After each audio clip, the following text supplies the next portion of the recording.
viibides selle haigla koridoris jääb kohati mulje, et sa oled mingis täitsa heas ja mugavas hotellis, mitte raviasutuses, kust kõik meelsasti lahkuksid just ebameeldiva ja isegi võib-olla sünge ja rusuva õhkkonna tõttu.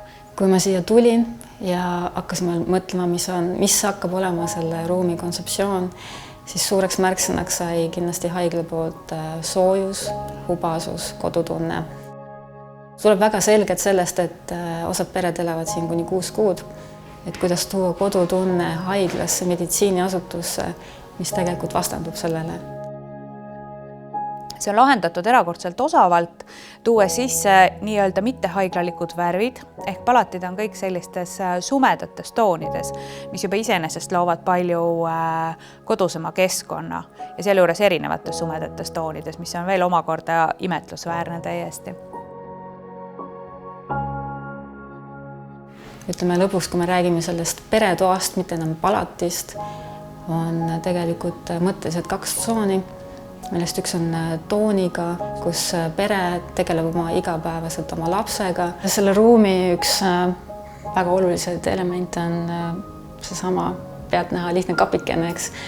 Aga haiglal oli väga selge arusaam, millised funktsioonid peavad olema, millises järjekorras, kes neid kasutab, millal kasutab. Et tegelikult siin toimub igapäevaselt vanematel väga tihe tegutsemine lapsega, kus on hügieen, mähkimine ja kõik muud sellised hoiustamised. Et minu ülesanne on panna see õigele kõrgusele, tuua ta ühte komplekti, et ta mõjuks selle ruumi loomuliku osana. Aga ruumis teine pool on siis suunatud meditsiinile, kuna me peame olema igal hetkel valmis selleks, et oleks võimalik ka esmaabi pakkuda kiiresti.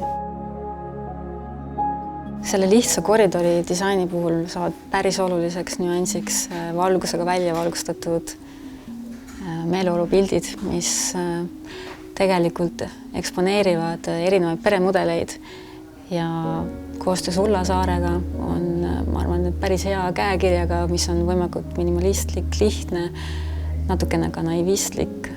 Kuna haiglas on siin väga erinevad pered, siis tore on, kui igaüks leiab oma äratundmise. Ma arvan, et väga hea on meditsiiniruumidesse, asutustesse tuua just sellised detaile, mis ei ole võib-olla otseselt seotud meditsiiniasutusega.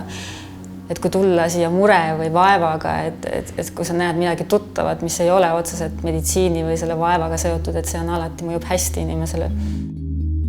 Meditsiinis on hakatud nägema seoseid ka paranemisprotsessi ja ruumi vahel ja ilmselt see on üks väheseid haiglale, kus sellele on ka tõeliselt, võiks öelda, teaduslikult ja süvitsi lähenetud ja saavutatud ka imeliselt hea tulemus. Vanas süsteemis oli niimoodi, et emad olid haiglas olemas, aga kui oli haigem laps, siis ta ikkagi oli eraldatud emast. Ema käis teda hooldamas 24/7, aga ta ei saanud temaga ühes toas ööbida.